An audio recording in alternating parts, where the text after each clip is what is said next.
Now I'd like to introduce Andy Wiley-Gala, who is the president of the National Association of Japan-America Societies, to introduce the presentation.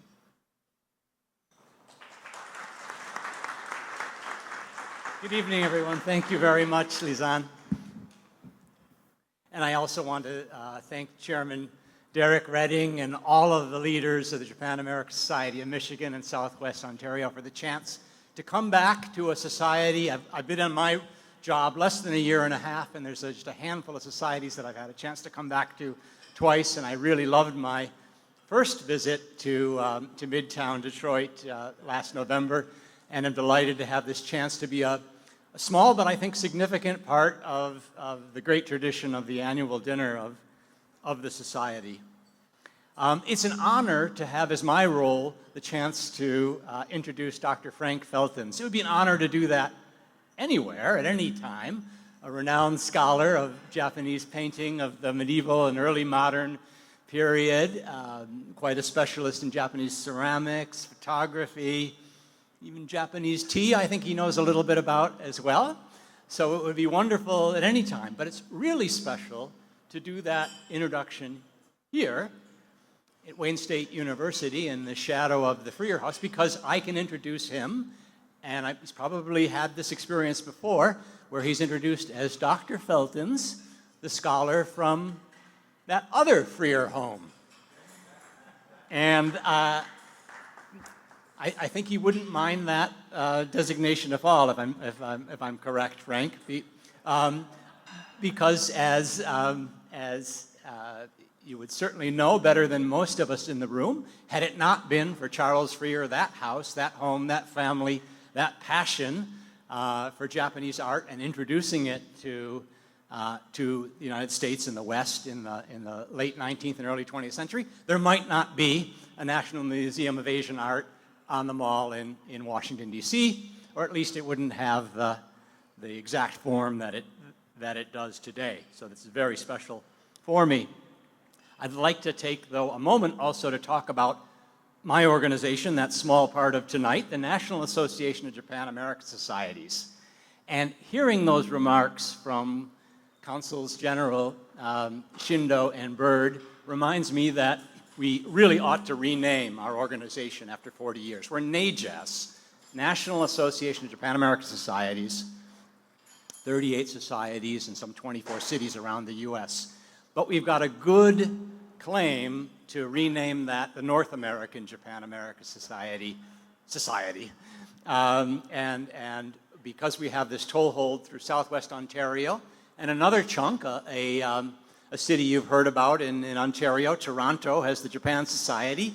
Also, we're proud to say a member of our group. All we really need is for me to come back with Dr. Feltens next year when we've landed, I don't know, Monterrey or Mexico City, and we got a fourth flag up here, and then we're really rolling. Our role at NAJAS is fundamentally to provide grants, content, opportunities, experts like Dr. Feltens to come out to these societies from Japan and elsewhere and share their knowledge. We are a unique entity. We're probably the broadest organization of a bi-national, bi-cultural nature in the United States, maybe in the world, with 11,000 members. There's no other relationship that has that sort of background. And we're very broad because we touch the 24 states, and also the disciplines we touch. We're in business, in geostrategy and politics, and the arts and culture and education. We try to touch all of that. And an important piece of it is the program that we're kicking off for 2024 tonight, the digital replicas of traditional Japanese art, which draws as its foundation a really innovative and unique marriage of technology and art history, and a way to bring art to the public in new places, to restore it to destinations or origins where the art came from. And so it's quite an exciting project that owes a lot of its intellectual capital to our speaker tonight. And that is, again, Dr. Frank Feltens, who is the curator of Japanese art at the Smithsonian Institution's Freer Gallery. He has had that. He's been with the Freer and the National Museum of Asian Art since 2017. This is not his first National Museum of Asian Art. He had a similar role in Germany, in Berlin, at that museum, also at MoMA and the Nezu Museum. He is a prolific writer. He had a very productive COVID, if I may say so. If you look at his publications, works that he's either authored or co-authored on Japanese art, a half dozen of those, and is also quite active in organizing exhibitions as well. So with that, and the opportunity to learn more about the Tsuzuri collection and this very unique technology and a way to celebrate Japanese legacies, such as the Yamazaki historic building that we're in today, and the other Freer house that we were just at, I would like to give you and ask you for a warm welcome for Dr. Frank Feltens. Thank you very much.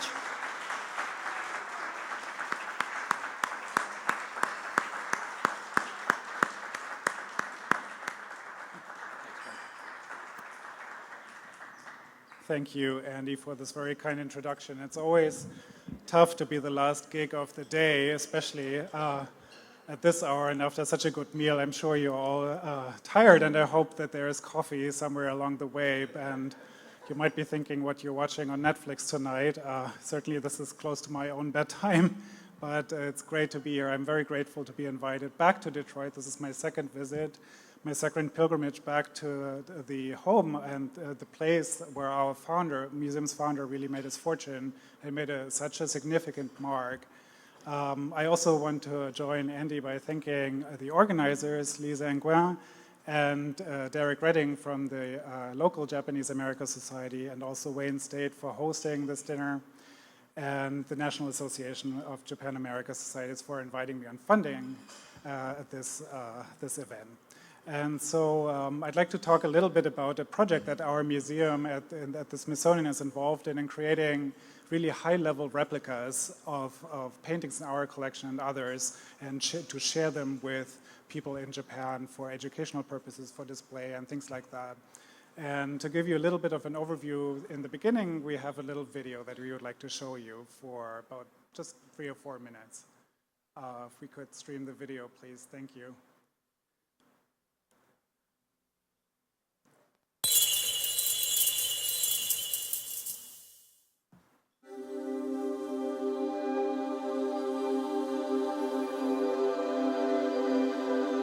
The Wind and Thunder Gods by Tawaraya Sotatsu is a masterpiece that represents Japanese art. High-resolution facsimiles that recreate the subtle appearance and texture of the original works have been produced.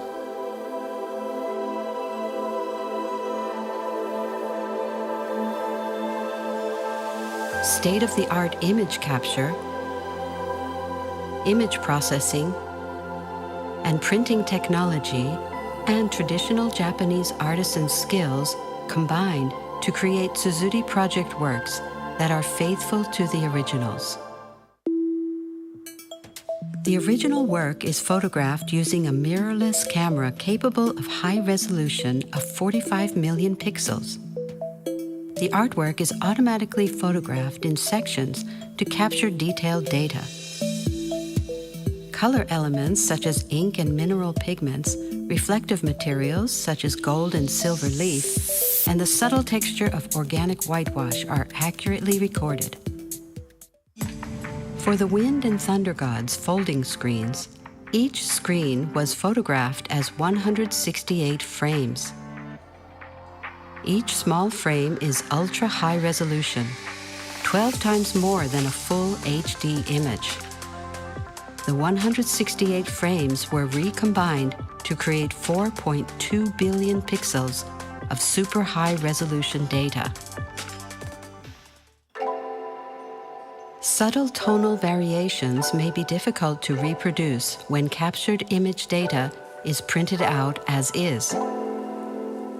For each original work, the Tsutsuri project extracts information necessary to create a precise, unique color profile.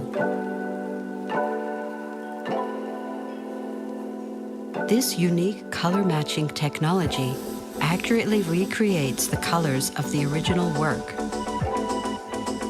Colors can be compared with the original on the spot, within the shooting environment.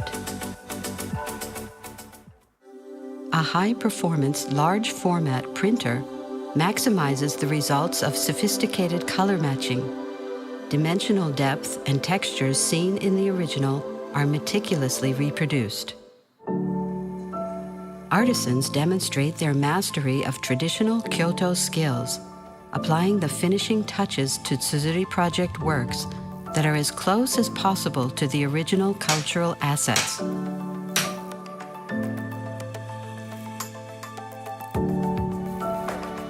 From image capture through finishing, state-of-the-art technology is applied to create high-resolution facsimiles. The paired screens of the wind and thunder gods recreate the tonal variations, brushstrokes, and texture of the original cultural assets as faithfully as possible. We encourage you to take a close look at this Tsutsuri project work.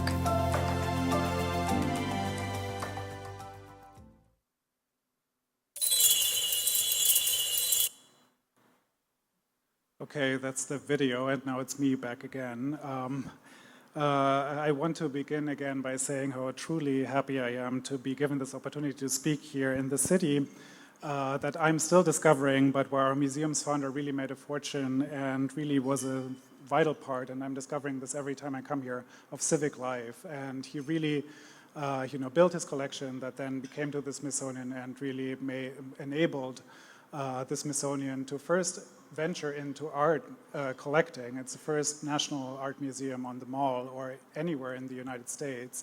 And I think that's really significant, I think, in many ways. As somebody who's not American, as you can clearly hear from my accent, but that the first national art museum in the US is not one of Western art, of European American paintings, but of Asian arts.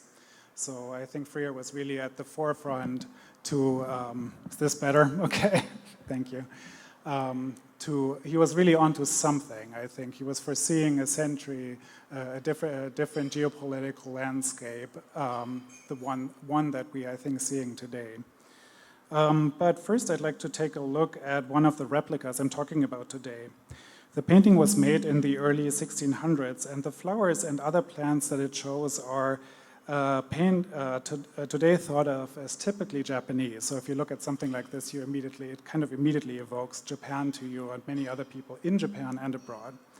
It was during this time that this piece was made in the early 1600s that large screen paintings of plants became really popular and a staple in Japanese art. The image is painted in mineral pigments, so pigments made from grinding stones and shells on gold ground.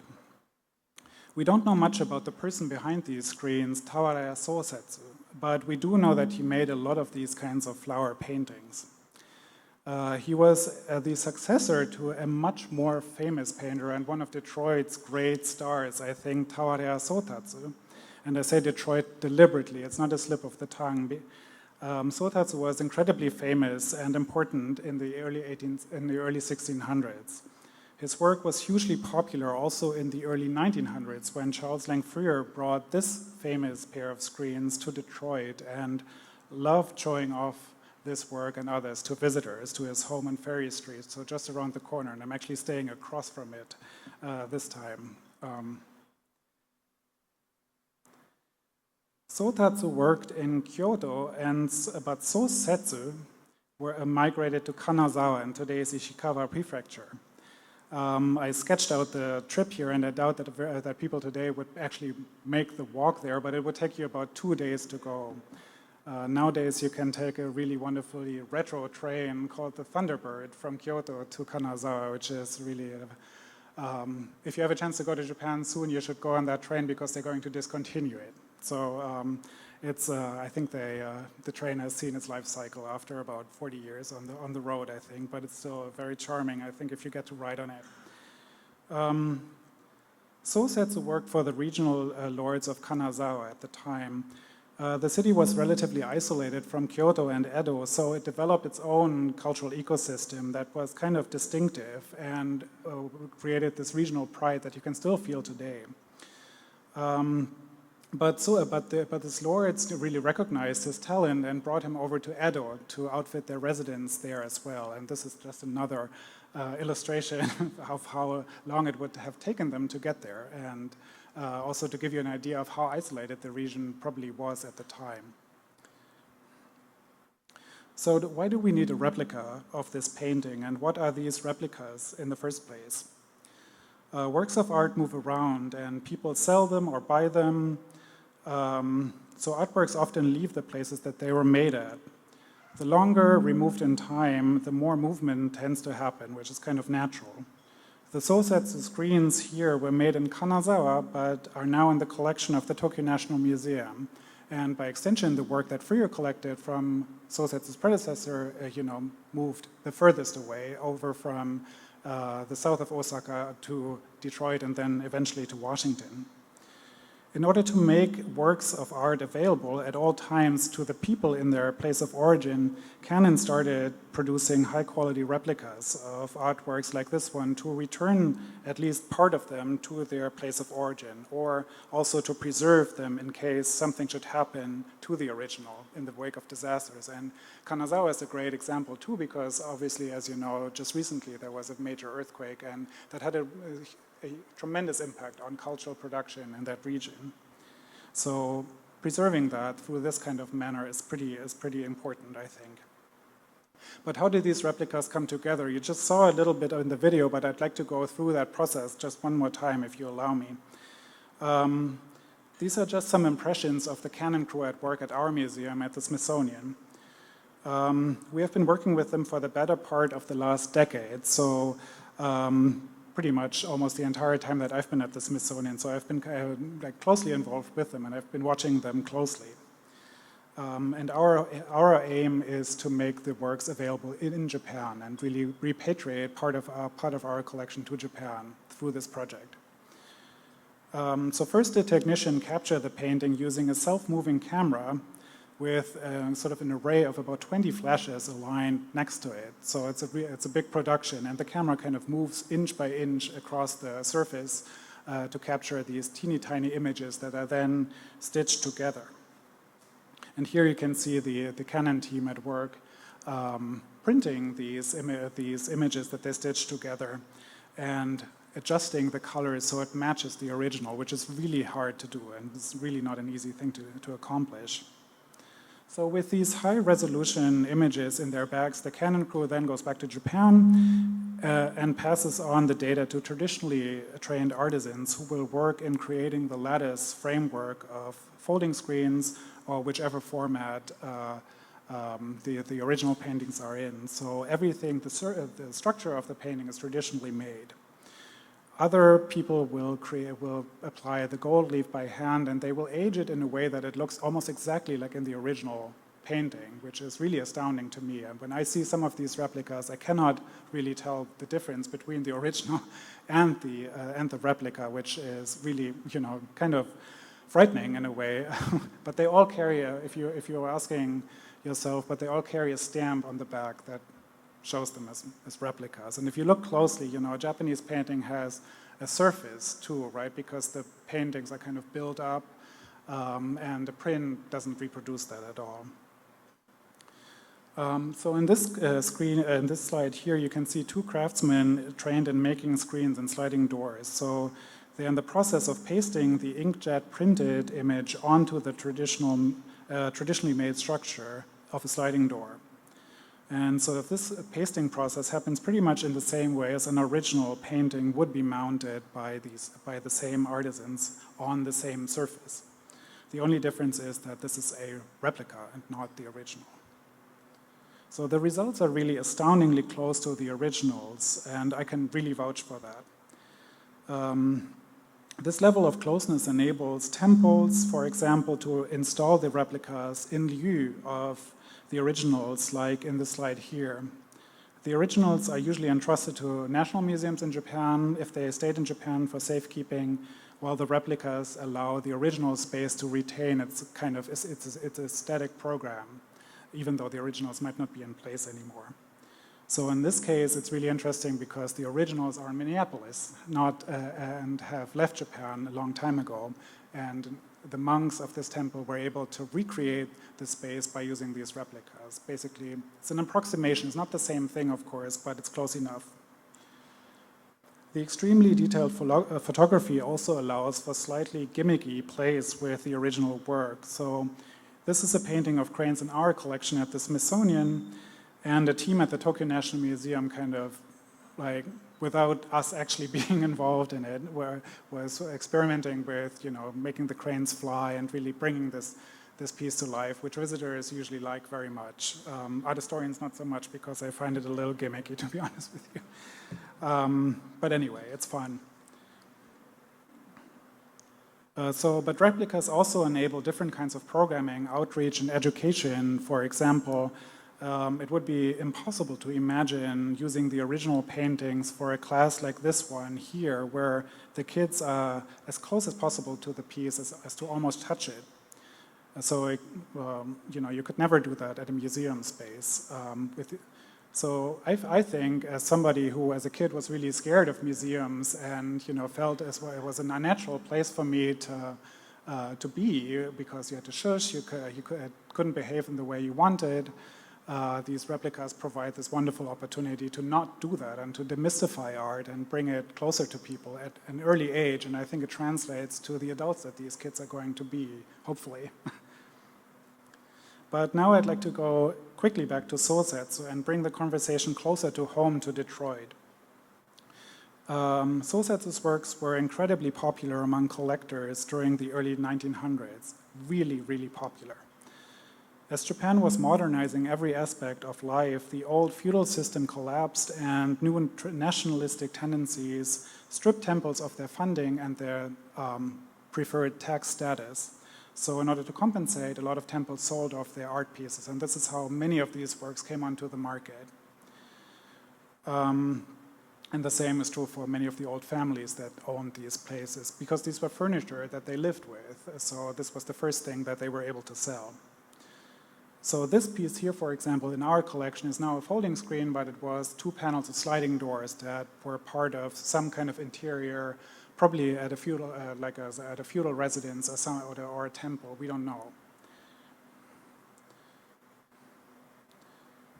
But I do want to go back to the star of the story, which is Charles Lang Freer, and this is this man, and that man. He looks very strict and severe in one painting, one picture, and then completely loose over in Italy, where you can kind of let loose a little bit and shed the suits and the decorum that he needed to carry in Detroit, I guess. Freer traveled the world, and in the third picture here, he's shown in his home in Capri, but in just around the time that he bought that screen that I just showed you. Freer was an active part of Detroit's culture and civic life, and he created an elaborate gallery space at his home on Ferry Street, which William showed you today, actually.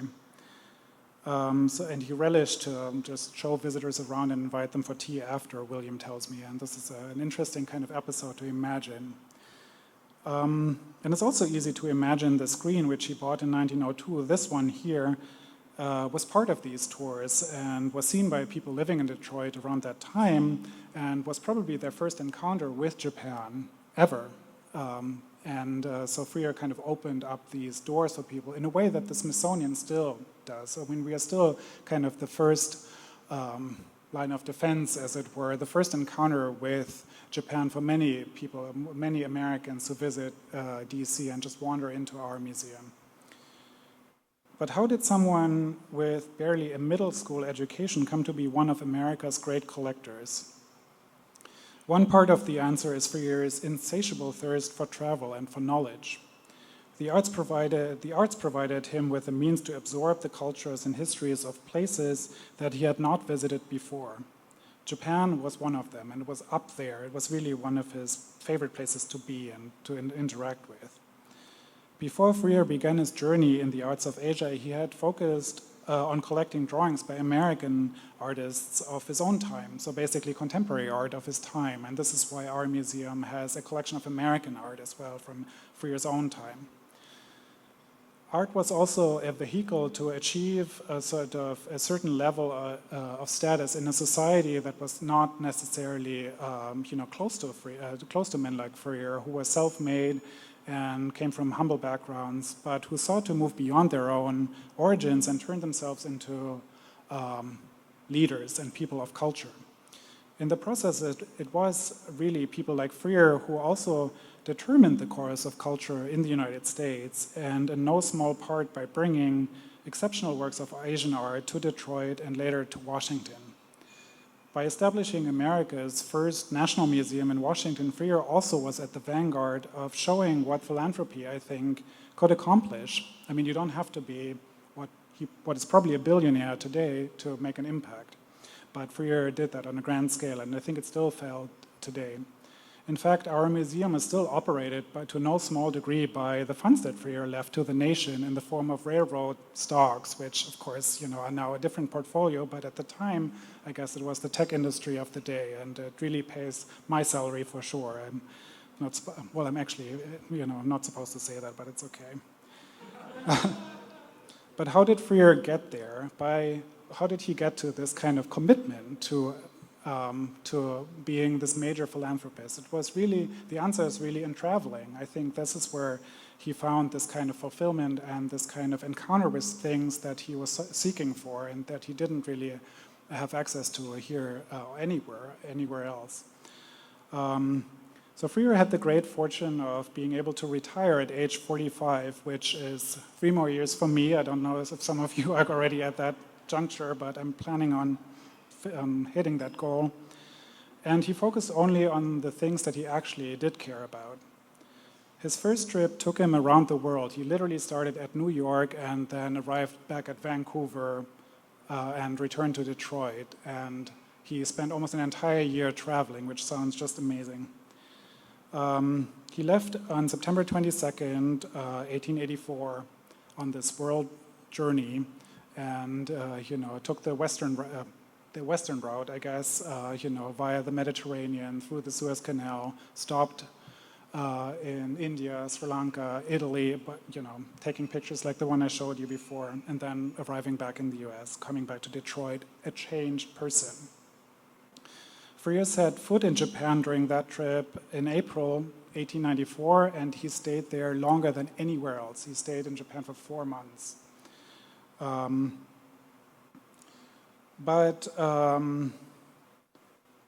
Here is a picture taken during this trip, and Freer is, shown as a tourist of the day. This is kind of the snapshot of a tourist that you would, had he had Instagram, he would have posted it up there, because it is the typical tourist shot you would want to be seen with your local guides / rickshaw drivers / people, doing everything that he needed. And here's another picture of Freer during that trip. Freer, during this trip, and he came back to Japan 4 more times after that, but during this trip he was not the famous collector. He was not known by the industrialists like him in Japan. He just went there literally as a tourist. And I think this picture really, this one in particular, kind of shows that in a really beautiful way.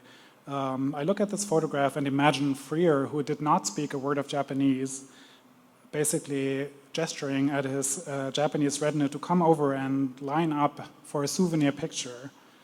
And Freer seems kind of out of place to me and sticks out from behind with his hat and sunglasses on and white linen suit. And, he was basically wearing the flip-flops and t-shirts of the day for a tourist. And he doesn't look cheerful to me either, so I feel he's almost intimidated by what he's encountering, but he definitely left Japan with a love for the country, and I think that is true for many of us who go to Japan for the first time. So Freer traveled, though, with all the comforts that made global travel possible at the time. He moved on state-of-the-art steamships and stayed at the most modern hotels in Japan.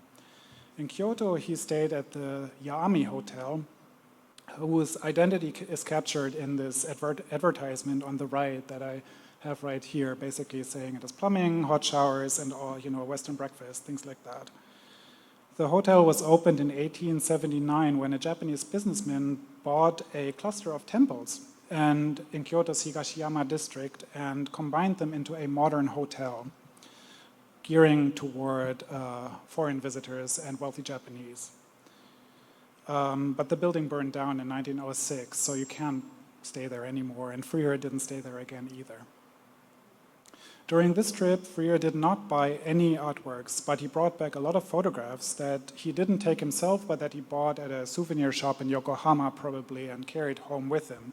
But I think the subjects of those photographs kind of show you a lot about what he was interested in. Right here, there is the Golden Pavilion and the Silver Pavilion, landmarks that everybody who goes to Kyoto today still visits. But it also shapes him as a collector, I think, especially his trip to Nara.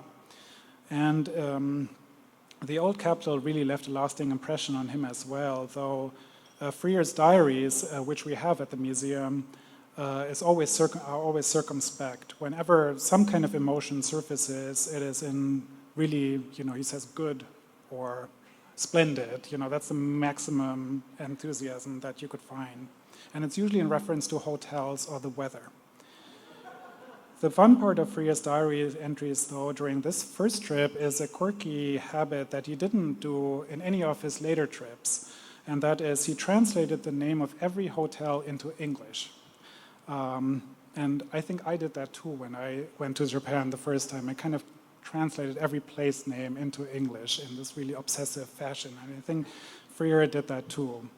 So the Kikusuye Hotel, which is still around in Nara, you can still stay there, or it's famous for weddings. He translated as chrysanthemums on the water, obviously. That's what it means. His souvenir photographs of Nara focus only, which is really interesting, on the famous 7th century temple Horyuji and the Todaiji monastery, both of which Freer actually visited and seems to have been deeply impressed by. And among the 20 souvenir photographs he has 3 pictures of this canopy alone. And it's interesting when you look at the collection, because so strong was the pull of ancient Japanese Buddhism that Freer eventually bought a number of sculptures from that period, and these are just 2 of the actual authentic examples we have in the collection. Some of them are not. So these were acquired during his 3rd trip to Japan in 1909, but I do think that the first trip really resonated with him and that his impression still translated into his activities as a collector more than 10 years after. And I think it really did, that trip really determined his outlook, and every other trip kind of added another layer to it. But the gist of it stayed the same. And I think that's true, again, from my own experience. I still remember almost every day of the first time I went to Japan, even though I've lived there for 10 years. After coming back home, Freer was really a changed person.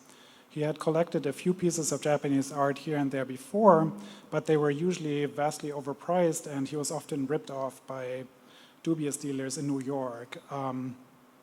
After the 1895 trip, Freer began collecting in earnest and in bulks. Like other American collectors, Freer began to read a lot and ask questions, and the opinions of scholars, especially like this one here on the right, Ernest Fenollosa, so was kind of an American who lived in Japan and who was at the forefront of making Japanese art accessible to an audience, not just here in this country, but around the world, and in Japan too. And Fenollosa and Freer both came from very humble backgrounds, so I think they kind of connected on that level too, because Fenollosa never really arrived at Boston's Brahmin society in the way that, and saw sort of an ally in Freer, I think, in many ways. Fenollosa praised Tawaraya Sotatsu and Sosetsu in his writings. In later years, he would talk about Freer's collection in particular, including especially his Sotatsu and Sosetsu pieces as some of the finest examples anywhere. It is easy to imagine that a combination of Fenollosa along with Freer's own travels prompted him to buy several screens by Sotatsu and Sosetsu alike. In fact, this screen here was bought by Freer only 1 year after he returned from Japan from his first trip in 1896. So this was kind of he was still carrying the impressions of that early journey with him in his bag, and immediately ventured out to buy these extraordinary masterpieces, which are now core pieces in our collection. And Freer especially gravitated toward the region around Kanazawa, the Kaga domain, because the year after, in 1897, he bought 20 tea bowls that had been in the collection of Sosetsu's employer, the Maeda family. And Freer thought of them, quote, as the prince of Kaga collection, even though there were no princes, feudal lords weren't princes, but in Freer's mind, they were of royal provenance, so probably Sosetsu, where he thought of in the same way. So the popularity of flower paintings like the ones by Sosetsu among collectors around the world, in Japan, in the US, and in the UK alike,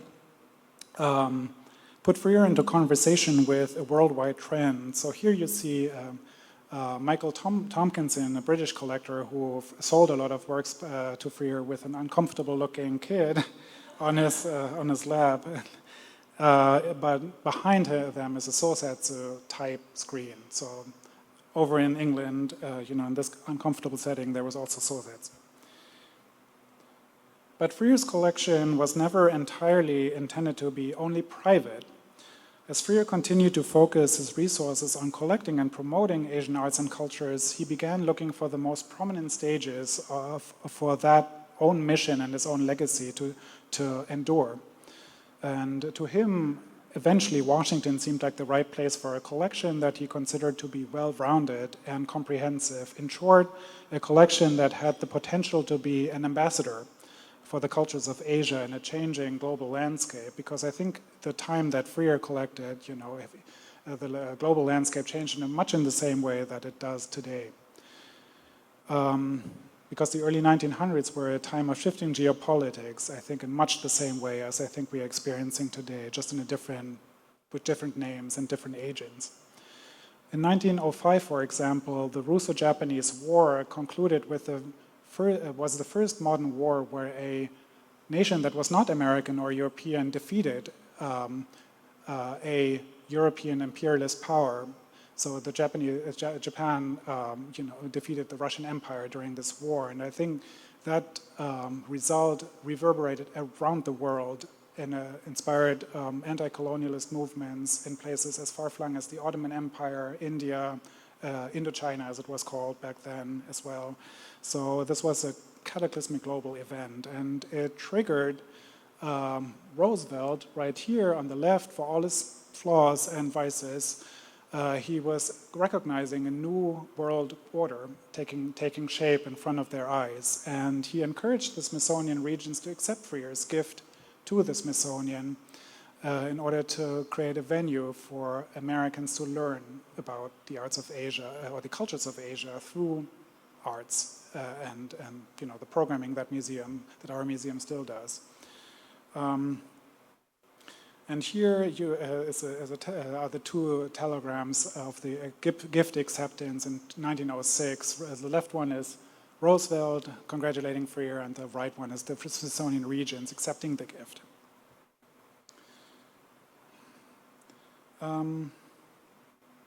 So following his trip in 1895 and his gift agreement with the Smithsonian in 1906, Freer went back to Japan a total of 4 times between 1906 and 1911. And this is, I skipped over this, but this is just a juxtaposition of Freer's house in Detroit, which I encourage you to visit, and the genesis of this National Museum in Washington and the actual museum on the left. The purchase of such famous Japanese paintings as Sotatsu and Sosetsu screens helped turn Freer's next trips to Japan into a triumphant return. Freer went back to Japan a total of 5 times, and the following trip, the trip following his gift to the Smithsonian, was completely different. He wasn't a tourist, he was welcomed as the great benefactor, as all doors opened at once. He was friends of the president. He, gave to the National Museum, as the Smithsonian was known at the time. he was right in the middle of everything. And this juxtaposition of these two images, I think, couldn't be starker, with Freer suddenly having moved from the back row to the front, not wearing linen suits, flip-flops anymore, but being, the spiffy, great cosmopolitan collector, together with the, renowned industrialist Hara Tomitaro, who's a major collector at the time, and gave Freer a few gifts of major art pieces as well that are still in our collection. So Freer continued to be the focus of wealthy Japanese collectors, also like Masuda Takashi of the Mitsui conglomerate, which is a company that obviously still exists. In the photograph on the right, Freer sits next to Masuda on the far right. Oops. Oh, I knew I was going to do that. Right here, this is where they are. There's Masuda and then Freer. So Freer, had arrived in, Japanese high society, but at the same time, he met people like himself, self-made industrialists who, have built collections, who have built fortunes from not incredibly humble means, but modest means, and also became major collectors, just like himself. So the story of Freer in a nutshell is one of the power, I think, and of the longevity of philanthropy and cultural preservation. Freer's collection was assembled in Detroit, shown at his home on Ferry Street, right here, a building that, as you know, is part of Wayne State University now. But the next stage was Freer's gift to the nation, and this is an interior view of our museum, and the ways in which our museum, more than 100 years later, cares for and upholds the mission established by Freer. But exhibitions and conservation are just two sides of a much larger story, I think, a story of the power of art in unlikely contexts. And here I want to close the circle and finish by returning to the replica story. Replicas enabled an extension of the original works for uses both grand and intimate. Here you see two replicas of works in US collections, the Met, right here. This is not original, a Met piece. And on the left is ours, forming the backdrop of major political events in Japan. So artworks are ambassadors, I think, in many different ways. So for example, here is a peek at an exhibition of replicas from our collection at the Smithsonian, held at Kyoto's oldest Zen temple last year. An exhibition which was 2 weeks long and had 30,000 visitors. Some of them probably thinking they were seeing the originals, but it was the replicas actually. But the exhibition enabled visitors to see the works in natural light, without glass, which is a completely unique experience that you cannot replicate with the originals. And then finally there is education, where works in US collections can be shown in Japan and used for classes from elementary school through high school, allowing kids in Japan to glimpse the power of their cultural heritage abroad and also learn more about their own culture from a different perspective. In this case, my own as a German who happens to be living in the US. So you can tell I'm a real big fan of this replica project and its many different opportunities and how it ties in with the history of our museum and also by extension of the history of your beautiful city. So thank you for sticking around so long. And I hope you have a good night. Thank you.